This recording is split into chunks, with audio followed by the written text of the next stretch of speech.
pessoal, tudo bem com vocês? Preparados para mais uma aula de relatividade especial? A boa notícia é que essa é a nossa última aula de relatividade, essa é a aula 9. Nas minhas notas de aula, isso começa na página 234, com a seção 9.5, Forças entre referenciais iniciais. Eu acho que nesse pedaço aqui, o que eu quero fazer para finalizar essa nossa discussão de relatividade restrita? Eu quero comentar um pouquinho sobre cinemática, dinâmica, na verdade, né? Eu quero discutir um pouco com relação à força, ou a transformação de força entre os referenciais. Esse é um assunto um pouco complicado, mas eu quero tratar aqui de uma maneira um pouco mais simplificada para discutir algumas coisas, tá? Então essa é a primeira coisa. E no final eu quero fazer um exemplo, fazer um exercício, né, rapidamente, para poder aplicar esse conhecimento que a gente tratou nessas últimas videoaulas. Legal? Então tá. Então a primeira coisa que eu quero fazer é relembrar o que a gente fez na última aula, tá? Então vamos lá. O que a gente fez na última aula?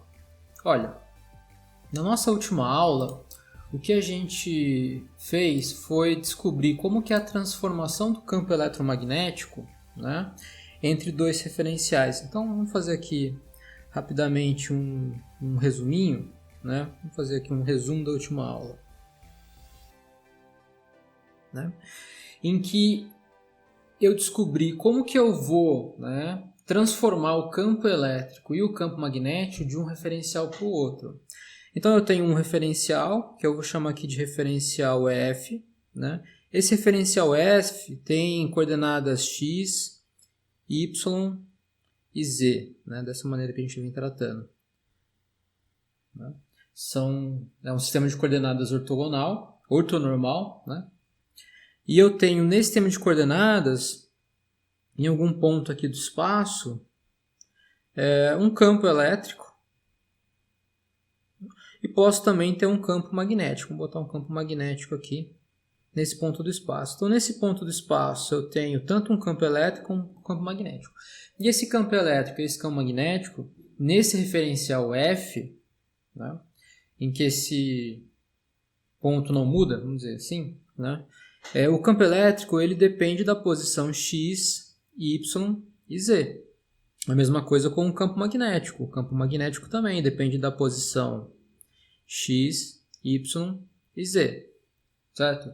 Se o campo não é uniforme, para cada ponto do espaço tem um campo elétrico e um campo magnético diferente. Agora, o campo elétrico e o campo magnético, eles são, né, para o referencial F, um vetor. Então quer dizer que ele tem componentes EX, componentes EY, componentes EZ. A mesma coisa para o campo magnético. O campo magnético também tem componentes BX, componente BY e componente BZ, certo? Se parece muito como um vetor para a gente nesse referencial F, tá? Beleza, então são três componentes que cada um desses vetores tem. Daí a pergunta que a gente tem que descobrir agora, que responder, é a seguinte: se eu tenho um referencial, que é, por exemplo, a nossa mosca, que eu vou chamar aqui de referencial F', né, que tem eixos x', y' e z' também ortonormais, né? Só que essa mosca se move para a direita com velocidade v, ou seja, há um movimento relativo entre o referencial F' e o referencial F. Então eu posso pensar, por exemplo, que o F é o meu laboratório, né? E o referencial F' pode ser um carro em movimento que passa pelo meu laboratório, com uma certa velocidade com relação a mim, né? Beleza. O que acontece agora é que esse mesmo campo elétrico e esse mesmo campo magnético B, eles não possuem mais as mesmas componentes com relação ao novo referencial, que é o referencial F'. Então, para o referencial F', essas quantidades, esses vetores, agora vão ser um E' e um B', né? E o E' vai ter componentes EX', EY', EZ'. E o campo magnético vai ter componentes Bx', By' e Bz'. Certo? Então tá. O que eu estudei, o que a gente fez na última aula, num primeiro momento, foi discutir quanto que é essa transformação, né, a transformação de E e B para E', B', fazendo um boost na direção X, que é exatamente esse exemplo aqui. Né? Esse exemplo aqui é um boost na direção X. Certo? Tá. E a gente descobriu várias coisas com relação a isso. Né? A gente descobriu como se transformam as componentes que são paralelas ao boost, que nesse caso aqui são as componentes X, e como se transformam as componentes perpendiculares ao boost, que nesse caso aqui é a componente Y e a componente Z. Né? Daí o que a gente fez? A gente pegou e a gente compactou esses resultados, né, para um boost qualquer. Né? Um boost com uma certa velocidade em qualquer direção, que tem componentes aí Vx, Vy e Vz. Né? Então o referencial F', não necessariamente, ele precisa estar se deslocando na direção X positivo, ele pode estar se deslocando em qualquer direção. Né? O que eu tenho que lembrar agora desse resultado todo é que, se eu pensar no campo elétrico E como tendo uma componente que é paralelo ao boost, mais uma componente que é perpendicular ao boost, posso fazer isso? Posso. Né? Eu tenho um campo vetorial, que é o campo elétrico, e eu posso decompor ele em duas componentes, que é a componente perpendicular e a componente paralela ao boost. Né? Por exemplo, vamos dar um exemplo rapidamente aqui. Se eu tenho um boost, que é na direção V, ou seja, o F' está indo na direção V, e eu tenho aqui meu campo elétrico que aponta para cá, né? Esse é o meu campo elétrico. Veja, eu posso decompor esse campo elétrico na direção paralela ao boost, que é o E paralelo ao boost, e na direção perpendicular ao boost, que é o E perpendicular ao boost. Né? A soma dessas duas coisas vai ter que me dar o meu E final. Né? A gente já viu também isso na última aula, que a componente paralela ao boost, o que ela vai ser? Não é tão difícil, assim, um pouquinho de álgebra linear, né? Se eu calcular o produto escalar entre o campo elétrico e a velocidade, o módulo da velocidade dividido pelo módulo da velocidade, que é o versor velocidade, isso vai me dar a componente do campo elétrico que aponta na direção da velocidade. Se eu multiplicar isso daqui pelo versor que aponta na velocidade, eu tenho a componente paralela à velocidade. Daí fica fácil de ver também que daí a componente perpendicular do campo elétrico é só subtrair, né, do campo elétrico menos a componente paralela. Ou eu posso, se quiser complicar um pouquinho mais aqui, que não há necessidade, eu posso descrever a dependência ortogonal ao boost utilizando o produto vetorial, mas eu vou deixar isso para outro momento. Tá? Então eu tenho aqui meu campo elétrico e o meu campo magnético também, claro, né, eu posso decompor ele na componente paralela e na componente perpendicular ao boost. Tá? Veja, se o boost é na direção x, então quer dizer que a componente paralela são as componentes Ex e Bx, e se o boost é na direção ortogonal, é a componente EY e EY. Né? Agora, a gente viu que essa transformação, então, né, se eu fizer essa transformação para um boost qualquer, o que acontece? Acontece que as componentes que são paralelas ao boost do campo elétrico e do campo magnético, elas não se alteram. Né? Foi isso que a gente viu. A componente X, tanto do campo elétrico como do campo magnético, não mudava. Certo? Então, as componentes que são paralelas ao boost não mudam. E as componentes que são ortogonais ao boost, essas vão mudar. E essas vão se transformar da seguinte forma. Tem um fator gama aqui. Daí aqui eu tenho a componente que é ortogonal no referencial F. Aqui eu tenho agora uma relação vetorial entre a velocidade relativa, produto vetorial. Aqui tem um C. Eu comentei sobre esse C que aparece aqui, que é a velocidade da luz. que me dá a relação de unidade entre o campo elétrico e o campo magnético, né? E o campo magnético vai se transformar na sua componente ortogonal, também tem um fator gama aqui. Aqui aparece um CB componente ortogonal, de novo, mais, menos, beta, produto vetorial, a componente ortogonal do campo elétrico, né? Esse beta, o que é esse beta? Olha, esse beta é a velocidade dividido por C, certo? Bom, que velocidade é essa? É a velocidade relativa que está aqui, ó. Essa velocidade, que é essa velocidade aqui para um boost na direção x, certo? Então a gente tem aqui essa relação de transformação, é uma relação de transformação basicamente vetorial, tá?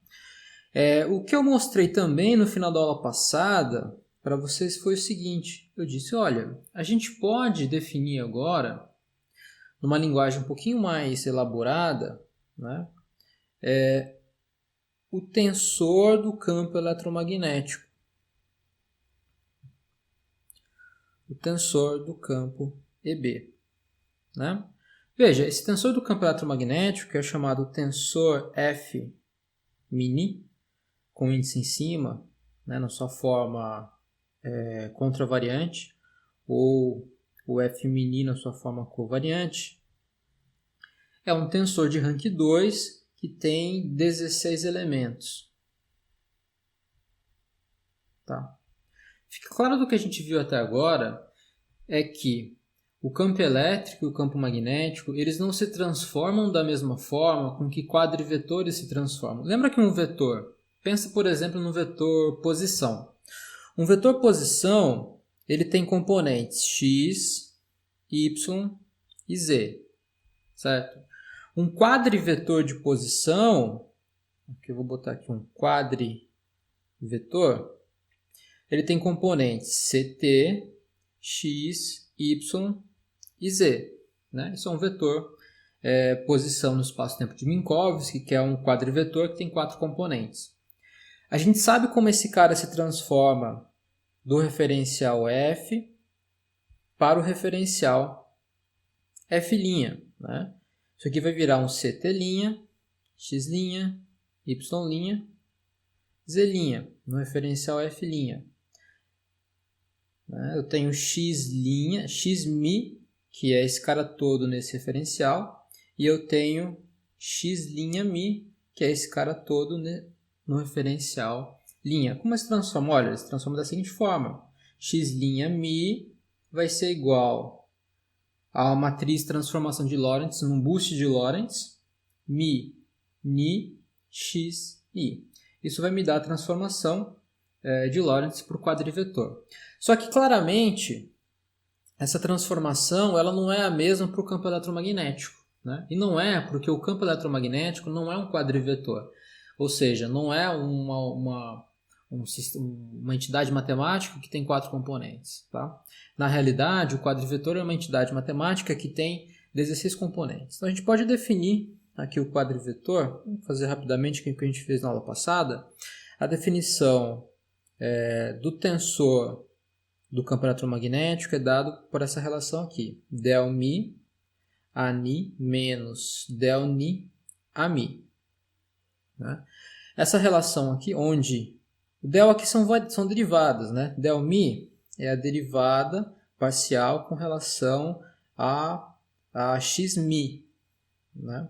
Que é isso aqui, isso aqui é del x, del y,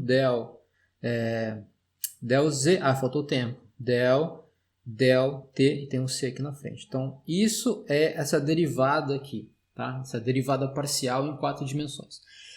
Isso não é uma quadriderivada, tá? Uma derivada quadridimensional. Isso não é uma derivada quadridimensional.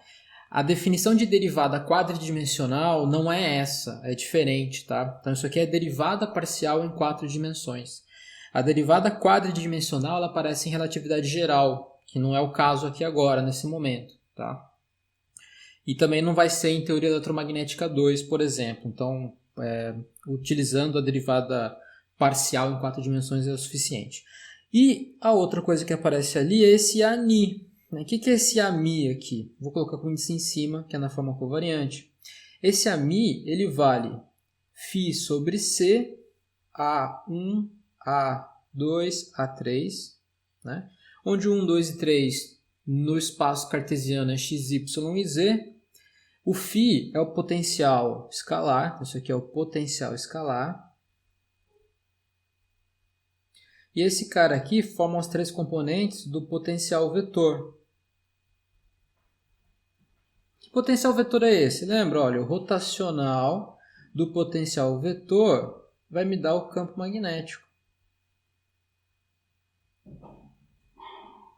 Então eu posso representar. E o potencial escalar,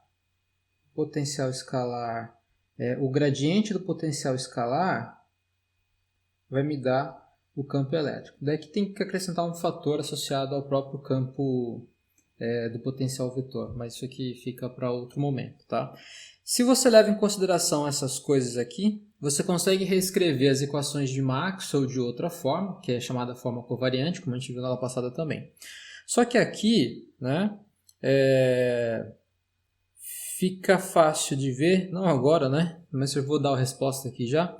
Quanto que vale esse vetor, esse tensor do campo eletromagnético? Na aula passada, eu acho que eu acabei mostrando uma relação que não estava muito correta. Mas essas componentes, elas valem isso, ó. EX sobre C, EY menos aqui, EZ sobre C, isso, daqui é mais EX sobre C, veja que troca o sinal, né? EY sobre C e o EZ sobre C. A diagonal é toda nula, zero. Aqui eu tenho menos BZ, aqui eu tenho BY, aqui eu tenho mais BZ. Né? Essa matriz é uma matriz antissimétrica, tá vendo que altera o sinal, depois é diagonal. Aqui é zero, aqui é BX, e aqui é zero. E aqui é menos BY, aqui é mais BX. Tá? Então essa é a forma correta do tensor do campo eletromagnético. E daí tem a componente em que eu tenho as unidades embaixo. Eu tenho os índices embaixo, que é a forma covariante, né? F mini. Isso daqui, agora eu tenho que converter, né? Com o índice embaixo, do índice em cima para o índice embaixo. Então isso aqui vai ser eta. Coloquei alfa mi eta. Desculpa, deixa eu trocar o índice aqui. Eta mi alfa e eta mi beta, f alfa beta. Então essa transformação vai transformar o tensor do campo eletromagnético com o índice em cima para o índice embaixo na forma covariante. Lembra que o eta mini é o nosso tensor métrico. E é o que dá basicamente a nossa geometria do espaço-tempo, é a forma com que eu calculo produtos escalares e intervalos no espaço-tempo. Né? Então esse é o tensor métrico. E ele tem uma certa forma, vamos escrever aqui também, né? Ele vale menos 1, 0, 0, 0, 0, mais 1, 0, 0, 0, 0, mais 1, 0, 0, 0, 0, mais 1. Né? Então é uma diagonal, tem menos 1, mais. Isso me dá a métrica com que eu calculo distâncias ou intervalos no espaço-tempo de Minkowski. Alguém pode dizer o seguinte, mas eu vi num livro num livro de relatividade, que aqui é mais, aqui é menos. Veja, não está errado. Realmente, dependendo da área de pesquisa ou da área em que o livro é, né? Então, por exemplo, em relatividade geral e relatividade restrita se usa essa notação, normalmente, tá? Menos 1, mais e mais. Agora, se você vai para a teoria de campos, que usa bastante desse ferramental matemático, lá inverte. Inverte porque se nota que você não precisa ficar carregando um sinal nas contas que se faz em teoria de campos. Então, veja, não está errado, porque a gente poderia redefinir o tensor métrico com mais 1, e só que agora as nossas identidades de quadrivetor iriam se alterar, certo? Então eu tenho que ficar atento a isso, tá? E o que mais eu tenho que fazer aqui é mostrar como que a transformação acontece, né? Lembra que, no caso de um boost na direção x, a matriz de transformação ela vale gama menos gama beta 0, 0, menos gama beta, gama 0, 0, 0, 0, 1, 0, 0, 0, 0, 1. Já deu para notar de que esse cara aqui e esse cara aqui tem a ver com a transformação das coordenadas ortogonais ao boost, que no nosso caso é o y e o z, que não se alteram, né? Então essas relações aqui, que é a relação temporal e espacial, elas acabam se misturando na direção x e na direção do tempo, tá? A transformação do quadrivetor a gente viu, a transformação do tensor do campo eletromagnético, né, ele vai se dar da forma com que um tensor se transforma, que é dessa forma aqui, ó. Eu vou aplicar, né, vou colocar aqui alfa, beta. Então eu tenho uma contração do tensor da matriz de transformação, que é mi alfa, ni beta. Então eu tenho a primeira matriz de transformação com o primeiro índice, a segunda matriz de transformação com o segundo índice. Essa contração, lembra que isso aqui é uma soma de Einstein, né? E é uma soma de Einstein porque eu tenho índices repetidos, olha só, eu tenho alfa, alfa, beta, beta, e o índice de soma some no final das contas, né? Lembra que alfa, beta, mi e ni são letras gregas e eles vão ter que rodar de 0, 1, 2 e 3. Né? Então essa é a transformação. Então acho que agora, né, a gente tem todas as ferramentas e a gente sabe bastante coisa para poder ver como que essas transformações ocorrem. Mas essa maneira de transformação de tensor é muito complicada, é verdade, é muito complicada, mas também eu passei isso daqui nesse nível, né, de relatividade em física 4, mas como uma sobremesa, né, um docinho ali para a gente começar a aprender essas coisas, né? Agora o importante é compreender nesse nível essa transformação aqui, né? Essa relação que eu chego, que é a relação de transformação entre campos e como o campo elétrico e o magnético se transformam. Essa é a parte principal, tá? Legal. Agora, nessa aula de hoje, que é a aula que começa na página 234 nas minhas notas de aula, eu quero discutir como que é a relação de força, como as forças se transformam entre os referenciais.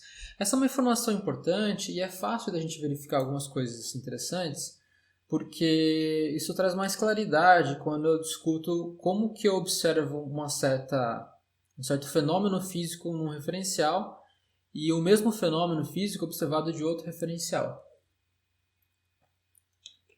E força elétrica e força magnética tem tudo a ver, né? Tá tudo relacionado com isso, já que o próprio campo magnético ele nasce de uma relação relativística, né?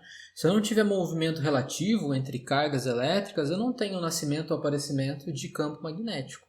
Carga elétrica estática não cria campo magnético, só carga elétrica em movimento. E carga elétrica parada não interage com o campo magnético, só carga em movimento. Então a própria relatividade, né, é fundamental para compreender esses processos de interação entre cargas elétricas e campo elétrico e campo magnético. Então aqui eu tenho, né, novamente as minhas marcações ali e eu quero discutir aqui nesse ponto essa relação de força. Então olha o que acontece, né? Imagina que eu tenho algum fenômeno físico, pode ser um empurrão, ou uma força elétrica, uma força magnética mesmo, numa certa partícula que tem uma certa massa, né? Então, por exemplo, eu tenho uma massa aqui nesse meu referencial, posso chamar de referencial F, dou um cutucão nela e o que vai acontecer com ela, né? Primeiro, ela vai se deslocar numa certa direção, num certo intervalo, certo? Então, um deslocamento. Ela vai adquirir uma certa velocidade, então tem uma variação de velocidade. Se estiver no repouso, no estado de repouso, tem uma certa velocidade final. Então eu dou um cutucão. O que dá um cutucão? Dar um cutucão é você transmitir momento, né, para a partícula ou você está aplicando uma força na partícula, está tendo uma interação. Né? Para ser um pouco mais formal, o que acontece é que quando eu empurro uma partícula aqui, eu estou aplicando uma força elétrica entre as partículas, né? Porque, veja, o meu dedo não entra na partícula porque eu tenho força de repulsão elétrica. Então é isso que está acontecendo. Agora o que acontece é que eu tenho uma partícula aqui, dou um cutucão nela, então ela vai ter uma variação de velocidade, uma variação de posição, vai ter uma força aplicada, vai ter um momento aplicado, vai ganhar uma certa energia, porque ela tem velocidade agora no meu referencial, né? Não tem apenas energia de repouso. Tudo isso vai acontecer no meu referencial. A pergunta que eu quero fazer agora é como um observador em movimento relativo observa essas mesmas coisas. Como que ele observa essa variação de posição, de velocidade, de momento, né? Ou, em outras palavras, qual é a força que um outro referencial mediria, né? Se ele estivesse fazendo algum experimento que está medindo força. Tá? Eu posso pensar que no meu referencial, para eu medir quanta força é impressa numa partícula, eu posso medir a aceleração dessa partícula. A mesma coisa acontece com outro referencial. Né? Se ele quer medir quanto de força foi impressa numa partícula, ele pode medir no referencial dele qual é a aceleração dessa partícula. Tá? Então vamos lá. Como a gente não viu como se transforma acelerações ou quadriacelerações nem nada disso, eu vou tratar isso aqui de um ponto de vista bem fundamental. Então olha só. Vamos lá. De física 1 e física 2, a gente tem que a força no referencial é basicamente a variação do momento no tempo. Tá? O que ocorre agora é que momento e tempo, né, ele é um para um referencial e outro para outro referencial. Então, em outro referencial, força vai ser variação também, né, de momento no tempo, só que agora tempo P', tempo T' no referencial linha. Né? Tudo agora é diferente de um referencial com relação ao outro. Tá? A transformação de posição, que é através do quadrimomento de posição, a gente já conhece, né? Dada por essa relação aqui, x'mi vai para x'mi, e o Pmi, que também é um quadrimomento, vai para P'mi através das transformações de Lorentz, e aqui eu estou utilizando como um exemplo um boost na direção x. Então aqui estão todas as equações, tá? Você pode observar que essa relação de transformação com esse boost na direção x me resulta nisso, que são as transformações de Lorentz normais. Né? Agora, como eu estou querendo estudar variações, ou seja, dou um piteco aqui, dou um empurrãozinho na minha partícula, ela vai variar uma certa distância, um certo tempo, né? Então eu fiz aqui a variação dele. Então CT' gama CT beta x vai ser dt' gama CDT beta dx. Então são as variações das coordenadas aqui. A mesma coisa para x', para y' e para z'. Tá? Veja que num boost na direção x, y' e z' não mudam. Tá? Então suas variações também não mudam, de y' e z'. A gente já viu isso também, né? Que distâncias e comprimentos na direção que é ortogonal ao boost, elas não se alteram. Né? Então tá. Então o que eu fiz agora é aplicar a mesma transformação que eu apliquei para o quadrivetor de posição, eu apliquei para o quadrimomento. Né? Então eu tenho aqui P'mi, lambda mini Pni, eu faço a transformação. O quadrimomento Pmi tem componente temporal P0, que é E sobre C. Componentes agora fazem parte do momento relativístico, que é Px, Py e Pz. Né? Aí você pode abrir essa conta aqui e verificar que P'0, né? Eu só fiz aqui a conta mesmo, ó, P0 vai dar isso, P1 vai dar isso, P2 vai dar isso e por aí vai. Substituir os valores aqui e eu descubro que essa relação é essa, ó, E'(C), que é igual a gama E sobre C, menos beta Px, P'x é igual a gama menos beta E sobre C, mais Px, Py e Pz não mudam também. Né? E aqui eu estou pegando a variação. Então, dE, uma pequena variação da energia, essa energia é energia relativística, lembra, né? Essa energia que aparece aqui é energia relativística total. Igual a gama dE sobre C menos beta dPx, a mesma coisa para Px, Py e Pz. E cheguei nessas relações aí, tá? Então, isso aqui vai ser o ferramental necessário que eu vou utilizar para chegar em algumas relações. Então, tá. Então olha o que eu vou fazer agora. Esse meu experimento mental bem simplesinho. O mais simples que a gente fez até agora é esse experimento mental, tá? Esse experimental é o seguinte, eu tenho um referencial, que é o referencial do laboratório, onde eu tenho uma certa partícula que está aqui, né? Uma partícula de massa m0. E eu tenho outro referencial que está indo para lá com velocidade v. Então o boost aqui é um boost na direção x, certo? Boost na direção x.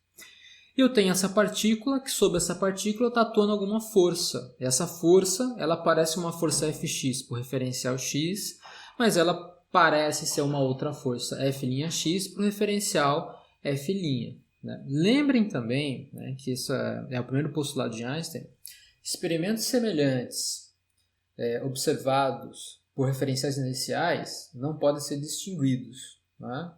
Tem que ser o mesmo resultado, ou seja, a física é igual para todo mundo se tiver em referenciais inerciais.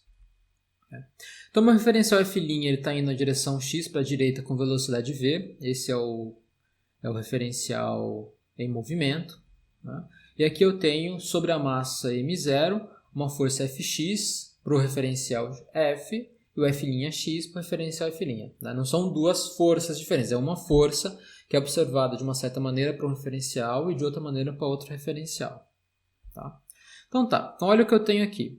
Se eu dou um peteleco nesse M0, ou seja, tem uma força em cima dele, essa massa M0 vai se deslocar de uma... Aqui eu estou usando tudo infinitesimal, né? Um deslocamento dx, com uma variação de momento dpx, com uma variação de energia dE, que é energia cinética, né? dE, no intervalo de tempo dt, tudo isso observado do referencial F, sem linha, tá?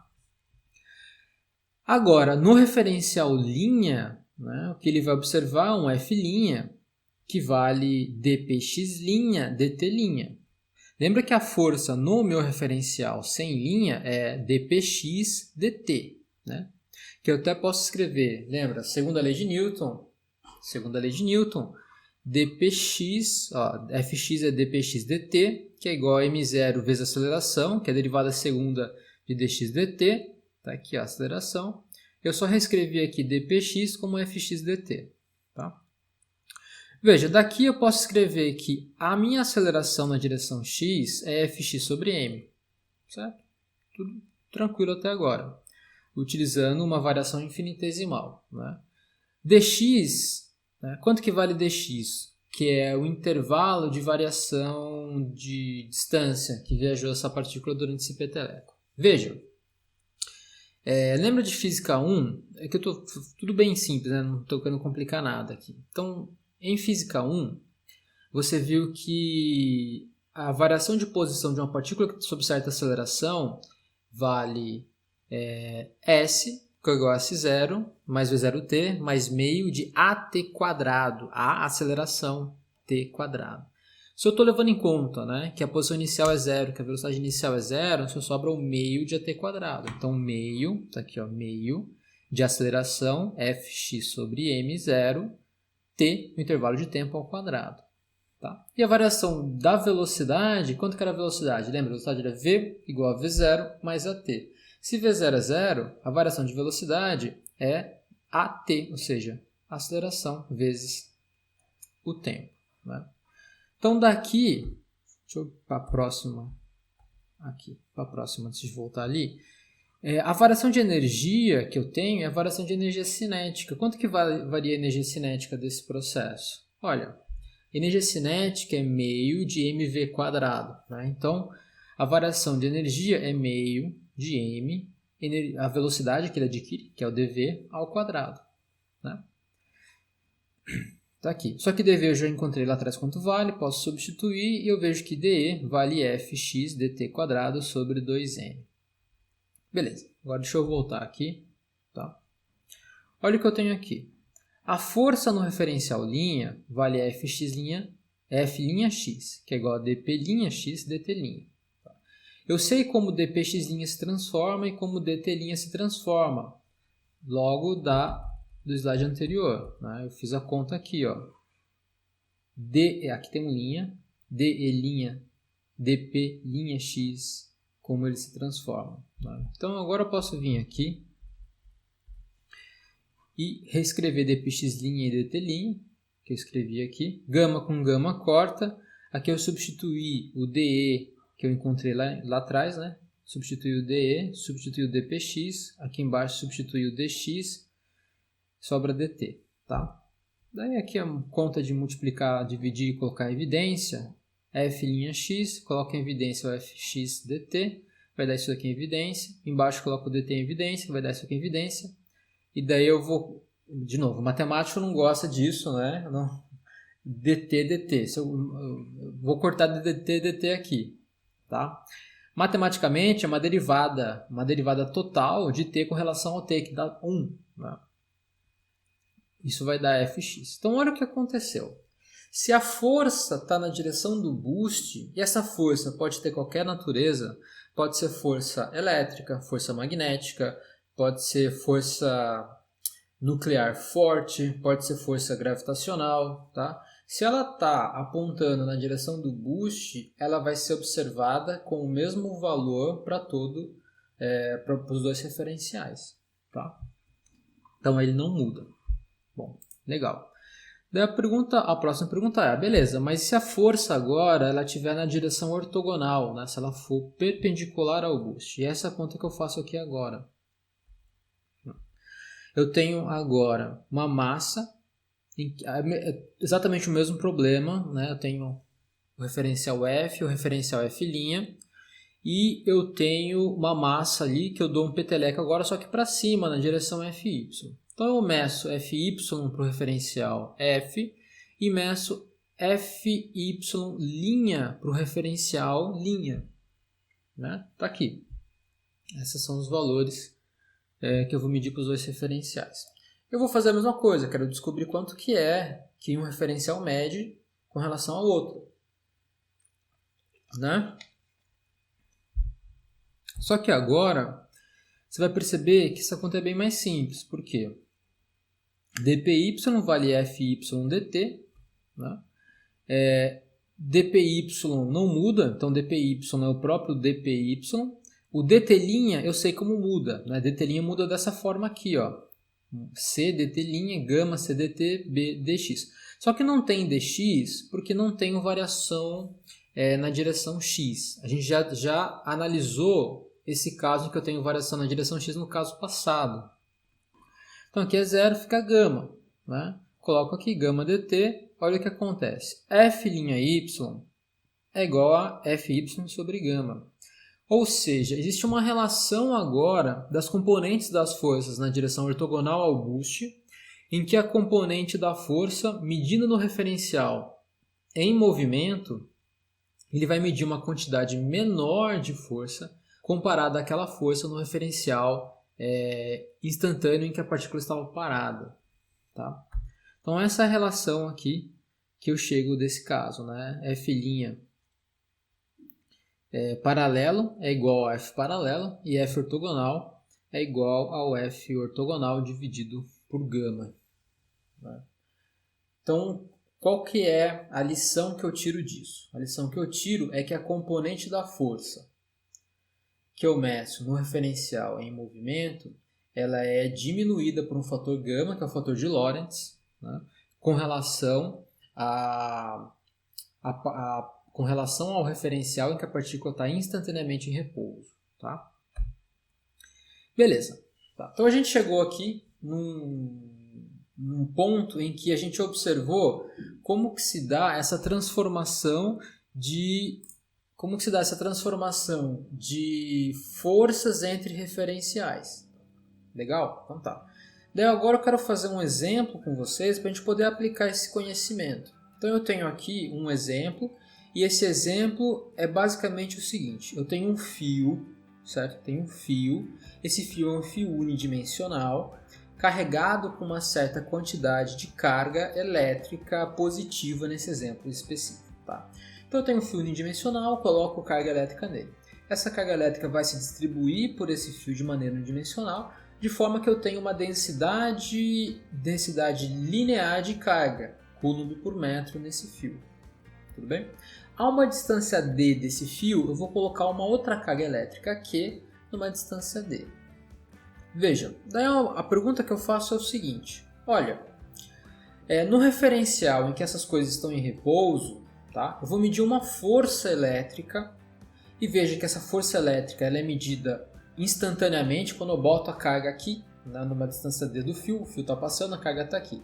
Né? Por quê? Por que instantaneamente? Porque depois que começa a correr o tempo, essa carga vai se deslocar com uma certa aceleração e a força vai mudar e por aí vai. Então, instantaneamente, nesse ponto, quanto é essa força? Tá? Esse é um problema bem simples que vocês podem resolver utilizando Física 3. Vocês já sabem calcular quanto que é o campo elétrico, que tem simetria, inclusive radial do fio, né, unidimensional, quanto que é o campo elétrico criado por um fio carregado com densidade de carga linear lambda, utilizando lei de Gauss. Né? Faz uma superfície gaussiana cilíndrica e você calcula quanto que é esse campo elétrico. Tá. Agora imagina que eu tenho, né, um referencial, uma mosca correndo para lá com velocidade v, certo? E daí a pergunta é, essa mesma força que era a força elétrica no meu referencial, quanto vale essa força para o referencial da mosca que está indo para a direção x positivo com velocidade v? Essa é a pergunta, tá? E o que eu quero mostrar aqui para vocês é o seguinte, né? Olha, no referencial F', tanto a carga Q quanto o fio com densidade lambda se movem para a esquerda com velocidade v, que é esse caso aqui, né? Para o referencial linha, para esse carinha que está indo para a direita com velocidade v, o fio e a carga se movem para a esquerda com velocidade v, certo? O que mudam? Bom, muda a densidade de carga elétrica no fio, porque o comprimento do fio muda na direção da velocidade relativa. Lembra? Eu tenho a minha contração de Fitzgerald-Lorentz, que vai aumentar, inclusive, essa densidade de carga. Né? A distância entre a carga e o fio não muda, porque essa distância aqui é ortogonal ao boost. Tá? Beleza. Só que agora olha o que acontece. Né? Eu tenho uma certa carga no meu fio que está indo para lá com velocidade v. Então nasce agora no referencial de F' uma corrente elétrica que está indo para lá com velocidade v. Ou seja, eu tenho uma corrente elétrica para lá. Se você usa a lei de Biot-Savart ou a lei de Ampère, você calcula quanto que vale o campo elétrico, o campo magnético criado por essa corrente em todo o espaço. Então veja que a diferença entre um referencial e outro é que em um referencial eu tenho fonte de campo elétrico que exerce uma força sobre a carga elétrica. Do ponto de vista do outro referencial, que é o referencial F', eu tenho, além de carga elétrica no fio, eu tenho também uma corrente elétrica no fio que cria campo elétrico e campo magnético. E a minha carga também tem velocidade nesse referencial. Então ela interage tanto com o campo elétrico como com o campo magnético. Tá? Então, olha só que legal. Então, nesse exemplo, ele condensa tudo que a gente viu até agora de transformação de campo elétrico, né? E eu quero agora cristalizar essas informações com vocês. Então, a ideia aqui é calcular essas forças dos dois referenciais de três maneiras diferentes. Tá?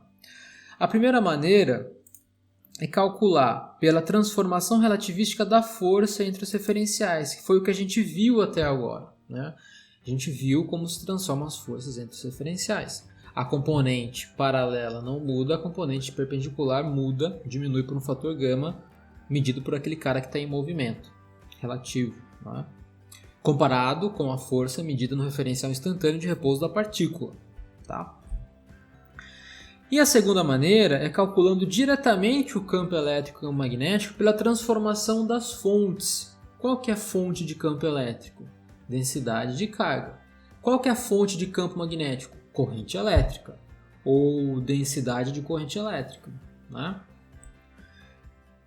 Mas daí você pode perguntar, mas e a carga que não muda? Lembra que a gente já discutiu isso. A carga elétrica ela é uma invariante relativística. A carga elétrica ela é igual para todos os referenciais. Tá? E a terceira forma é pela transformação relativística dos campos. Então você pode usar aqui aquela transformação de campos que a gente fez. Né? Ou seja, eu conheço o campo elétrico no referencial que está parado, o que é fácil de fazer. Né? Quanto que é esse campo agora no referencial em movimento? Faço a transformação. Tá? Eu vou obter os novos campos. Com os novos campos, eu calculo as forças de novo. Tá? Então vamos lá. Então eu tenho aqui esse fio, né, que tem uma certa densidade de carga elétrica lambda e uma carga Q a uma distância d do fio. Para o outro referencial, o fio está indo para a esquerda com velocidade v, tem uma densidade de carga lambda' e a carga continua a uma distância d, mas a carga também está em movimento. Tá? Então tá. Primeira conta que eu vou fazer é o seguinte, eu vou calcular a transformação, quanto que é a força, usando transformação de força. Então olha o que eu tenho. Eu tenho no referencial F essa carga elétrica sobre a ação do campo elétrico criado pela densidade de carga. E aqui eu vou deixar vocês fazerem em casa, mas né, você pode aplicar a lei de Gauss aí e descobrir que o campo elétrico ali na posição Q, né, ele aponta para baixo, né, nessa posição que aponta para baixo. Como eu coloquei aqui os eixos x, y para cima e z saindo da tela, então quer dizer que para baixo vale menos J, tá aqui ó, menos J. E esse campo elétrico vale lambda sobre 2πε0 multiplicado pela distância. Como se calculou isso? Usei lei de Gauss para calcular isso. Ah, não lembro, não tem problema. Vamos voltar aqui, vamos aplicar rapidamente a lei de Gauss para esse caso. Então olha o que eu vou fazer. Eu tenho um fio, né? Esse fio é unidimensional, está carregado com uma densidade de carga positiva. E ele é infinito. Né? E isso aqui vale lambda. Tá? Bom, acho que não ficou muito fácil de ver. Deixa eu colocar aqui.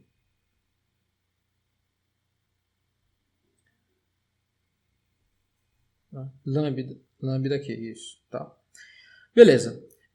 O que a lei de Gauss me diz? A lei de Gauss me diz que a integral fechada do campo elétrico na área, né, aqui da minha superfície gaussiana, ou seja, o fluxo do campo elétrico numa superfície fechada, isso aqui é o fluxo do campo elétrico numa superfície fechada, isso é igual a carga interna dessa superfície dividido por ε0. No nosso caso aqui, por simetria, eu vou pegar minha superfície gaussiana como algo assim, cilíndrica, né? Cilíndrica, com uma densidade com uma distância aqui, vou chamar de d já que está no nosso problema, eu vou pegar um comprimento aqui que é o comprimento L. Então essa é a minha superfície gaussiana. Em cada ponto dessa superfície gaussiana, o campo elétrico aponta para fora. Né? Lembra que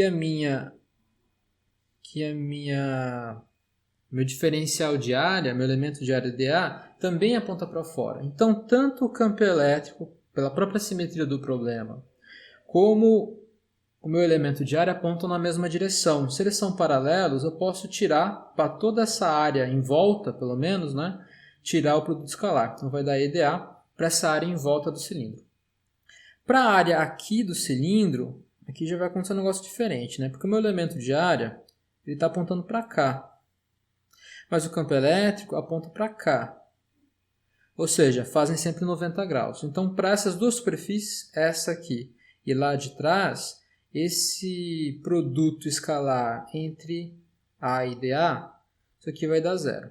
Né? Então, eu posso desconsiderar a integral nas laterais do cilindro. Só preciso da integral na superfície do cilindro. Então, vamos lá. Então, eu tenho a integral, né, fechada. Não precisa ser fechada agora, porque só vou pegar a superfície. Então, tem a integral de E dA na lateral do cilindro. Né? Como o campo elétrico ele é uniforme, tem o mesmo valor na lateral do cilindro toda, ele sai fora da integral. Então, da integral dA da lateral do cilindro. Quanto que é a área da lateral do cilindro? Vale 2, então tem um E, vale 2π vezes o raio que é D, né? 2π vezes o raio, multiplicado pela distância que ali eu chamei de L. E tudo isso tem que ser igual a quanto? Tem que ser igual a 1 sobre ε0 vezes a carga interna. A carga interna vale lambda vezes o comprimento. Né? Densidade linear de carga vezes o comprimento, isso vai me dar a quantidade de carga interna. O L com L corta, daí acaba me sobrando aqui E, que vale igual a lambda sobre 2π ε0 d, e é isso, né? Esse é o campo elétrico, que naquele ponto específico ele está apontando na direção menos J. Tá? Veja, aqui eu botei menos J porque naquele ponto específico, mas a direção do E é radial, né? Aponta na direção radial em torno do fio. Mas essa informação já é suficiente para a gente poder continuar aqui. Né? Então está aqui. Né? Calculei o campo elétrico, a força elétrica sobre essa carga elétrica vale a carga elétrica vezes o campo. Então vale Q, lambda 2πε0d, apontando para baixo na direção menos y, e aqui está, né, a força atuando sobre a carga. Tá? Legal. O que a gente viu? A gente viu que essa força ela é observada no referencial instantâneo em que a carga está em repouso. Beleza. Para o referencial linha, ele vai observar uma força menor por um fator gama, porque essa força ela é ortogonal ao boost. Né? Então aqui, simplesmente por transformação de força, a força que o F' vai medir é essa. É a mesma coisa, é Q lambda sobre 2πε0d, só que dividido por gama agora. Onde gama, lembrando, é 1 sobre gama, está aqui, a gama vale 1 sobre raiz quadrada de 1 menos beta ao quadrado, onde beta é V sobre C. Tá? Beleza. Então, a gente finalizou esse primeiro pedaço. A gente descobriu como que é a força no referencial e como que é essa força observada pelo outro referencial. Esse é o primeiro tópico do meu exemplo. O segundo é o seguinte, vamos calcular agora o campo elétrico e o campo magnético utilizando a transformação de fontes dessas duas coisas e depois eu calculo a força final. Tá? Então vamos lá. No referencial F', eu tenho um campo elétrico criado por lambda'. Densidade de carga muda, certo? Ela muda porque eu tenho contração espacial. Quanto que é essa variação? É um fator gama. Lembra, a gente já fez isso antes. Porque o comprimento reduz por um fator gama, então a densidade vai ter que aumentar por um fator gama. Então lambda' tem que ser gama vezes lambda. Né?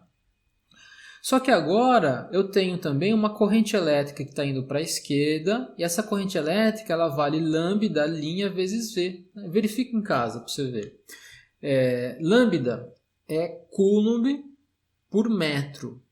Multiplicado por velocidade, que é metro por segundo, corta metro com metro. Vamos fazer aqui rapidamente. Olha só. Eu tenho um fio, e esse fio está carregado com carga positiva. Eu deixei carga positiva para facilitar a nossa vida mesmo. Ele é infinito. Né? Ele está indo para lá com velocidade V. Né? E aqui tem uma densidade de carga agora, que é lambda'. E lambda' vale gama vezes lambda. Por quê? Olha, se eu pegar um pedaço aqui, que é um pedaço com uma certa quantidade de carga Q, que é um pedaço de comprimento L, por exemplo, o lambda' ele vai ser Q sobre L'. Só que o L' ele vale quanto?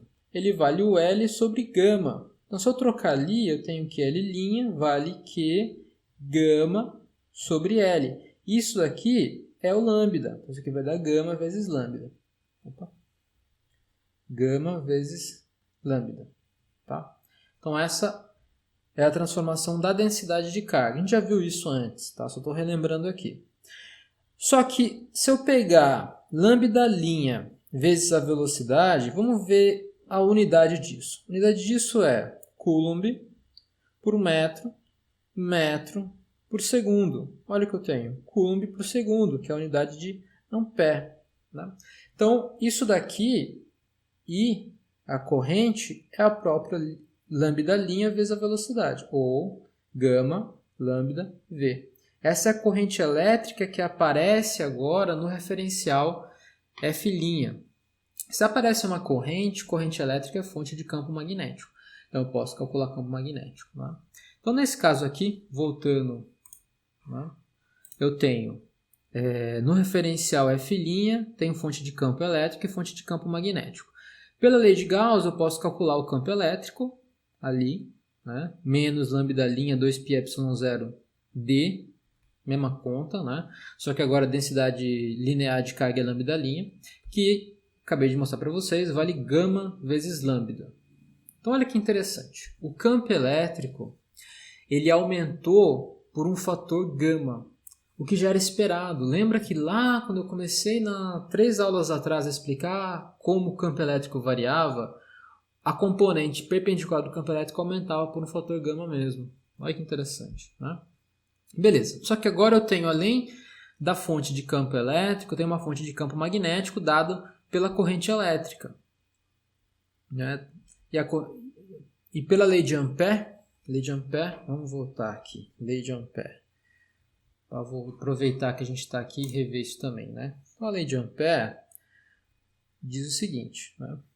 Integral fechada do campo magnético dl, ou seja, é a integral de linha do campo magnético. Isso aqui também é chamado de circulação, mas deixa para lá. Integral de BDL num caminho que a gente pode chamar de caminho amperiano, fechado. Isso aqui tem que ser igual a μ0, que é a permissividade magnética no vácuo, se for vácuo, aqui, e é vácuo no caso, né? Vezes a corrente que atravessa o quê? Atravessa a área formada por esse caminho. Então, por exemplo, se eu tenho um fio aqui, onde passa uma corrente elétrica I, né?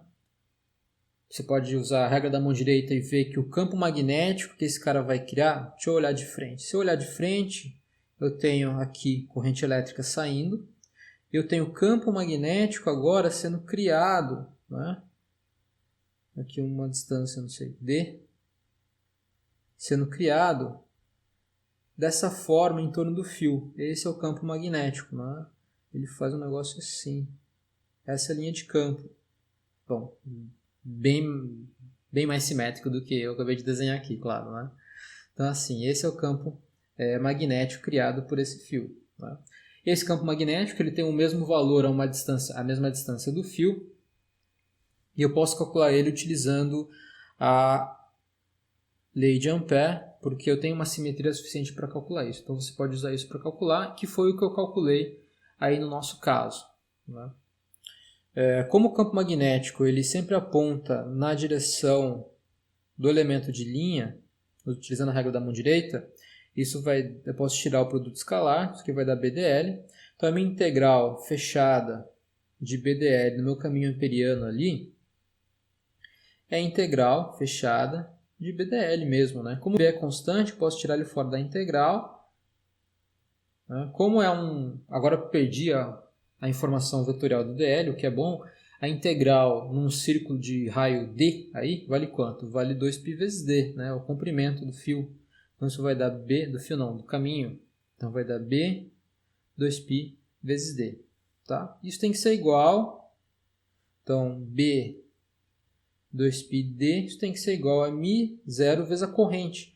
E a corrente vale lambda' vezes a velocidade, né? Ou μ0 gama lambda vezes a velocidade. Então aqui eu consigo descobrir quanto que vale esse campo magnético que está atuando aí.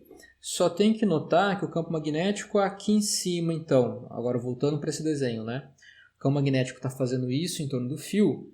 Aqui ele está entrando e aqui o campo magnético está saindo, né?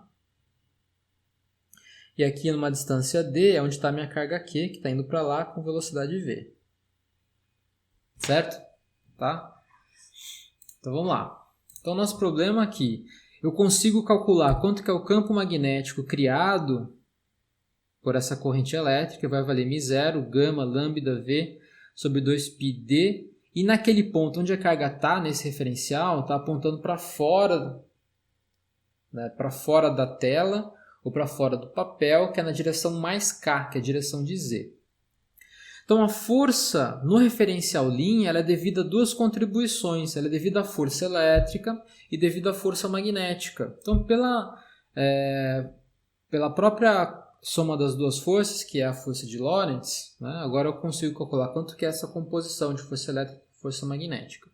Força elétrica é Q vezes Z, nesse caso Q vezes Z', e força elétrica magnética é Q, produto vetorial entre V e B'. Então tá ali, tem que fazer essa continha com produto vetorial, daí fazer aqui uma soma de multiplicar, dividir, subtrair e colocar em evidência, e descobrir que eu posso reescrever F' como menos 1 sobre gama Q lambda sobre 2π ε0d na direção J para baixo. Ou seja, o mesmo resultado que a gente obteve antes com a simples transformação de forças. Tá? Então, por exemplo, num livro de relatividade restrita mesmo, geral, né, em que se começa a discutir essas transformações, se começa em relatividade falando da transformação de força, para mostrar que o campo elétrico e o campo magnético, eles são lados da mesma coisa, né? São entidades físicas que parecem ser uma coisa para um referencial e para outro referencial, mas na realidade formam a mesma entidade física que é o campo eletromagnético. Tá? E a terceira maneira agora, que eu peço aqui para vocês fazerem, é fazer a transformação relativística utilizando a transformação do campo mesmo. Então, o que a gente fez primeiro foi transformar a força, depois a gente transformou as fontes e calculou os campos. Agora eu quero que vocês, a partir do campo elétrico no referencial F, que é simples, né? Vale lambda sobre 2π ε0d, quanto que vale agora os campos no novo referencial? E para isso eu quero que vocês utilizem as transformações, né, que a gente discutiu nas aulas passadas, que são essas daqui, ó. Então eu quero que vocês peguem essas transformações aqui que a gente discutiu, né? Veja que agora eu não tenho componente de campo elétrico na direção horizontal, então não preciso usar isso. A minha componente de campo elétrico no referencial sem linha, né, no referencial F, não tem componente do campo magnético. Então isso aqui some, né? Isso aqui fica fácil de calcular. Então essa já é a transformação. Agora, no referencial linha, olha só, eu não tenho isso daqui também, mas eu tenho isso e tenho isso aqui. Tá? Então eu consigo calcular como que o campo elétrico ele se transforma, parte dele, né? No referencial F só tenho campo elétrico. No referencial F' eu tenho duas coisas. Eu tenho campo elétrico e campo magnético. Então eu consigo ver agora que a transformação ou o aparecimento do campo magnético no referencial linha, ele nasce de um único campo, que é o campo elétrico no referencial F. Então veja, né, que as duas coisas não são duas coisas separadas, elas são a mesma coisa. Tudo bem? Você vai verificar que o resultado é o mesmo. Né? Não tem jeito, não tem choro nem vela. Independe da forma com que você calcule essa relação, ela vai dar sempre o mesmo resultado. Beleza? Então, pessoal, com isso eu acho que a gente já viu um monte de coisas que dava para ver sobre relatividade. Espero que tenha dado para dar uma pincelada bastante boa nesse processo de relatividade todo, tanto na notação como a compreensão do que é o processo de relatividade, quem é o observador inicial, como calcular a energia, as transformações, o próprio formalismo de quadrivetor eu acho que é bem interessante, tá? E a forma geométrica com que a gente tratou as transformações utilizando o diagrama de Minkowski. Não é algo que todo mundo faz por aí, mas é a melhor maneira de poder compreender relatividade. Sem isso fica difícil da gente poder resolver, não problemas de relatividade, mas compreender os problemas relativísticos mesmos. Tá? Então é isso. Então com isso a gente chega no fim das nossas aulas de relatividade especial. Espero que vocês tenham aguentado bem aí.